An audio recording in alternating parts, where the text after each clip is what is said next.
আমার সেই গল্পটা এখনো শেষ হয়নি। পাহাড়টা আগেই বলেছি ভালোবেসেছিল মেঘকে, আর মেঘ কিভাবে শুকনো খটখচে পাহাড়টাকে বানিয়ে তুলেছিল 26 বছরের ছোকরা, সে তো আগেই শুনেছ। সেদিন ছিল পাহাড়টার জন্মদিন। পাহাড় মেঘকে বললে, আজ তুমি লাল শাড়ি পরে আসবে।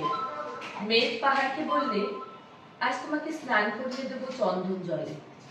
ভালোবাসলে নারীরা হয়ে যায় নরম নদী, পুরুষেরা জ্বলন্ত কাঠ। আর সেইভাবেই মেঘ ছিল পাহাড়ের আলিঙ্গনের আগুনে, পাহাড় ছিল মেঘের ঘরে। হঠাৎ আকাশ জুড়ে বেজে উঠল ঝড়ের জবঝম্প। ঝাঁকড়া চুল উড়িয়ে ছিনতাইয়ের ভঙ্গিতে ছুটে এলো এক ঝাঁক জোড়ো আওয়াজ। এক মেঘের আঁচলে টান পেরে বললেন, ও ছুরি, তোর আজ বিয়ে। গল্পটা বজ্রের সঙ্গে মেঘের বিয়ে যেমন গেল ঠিকই, কিন্তু পাহাড়কে সে কোনো দিনই ভুলতে পারবে না।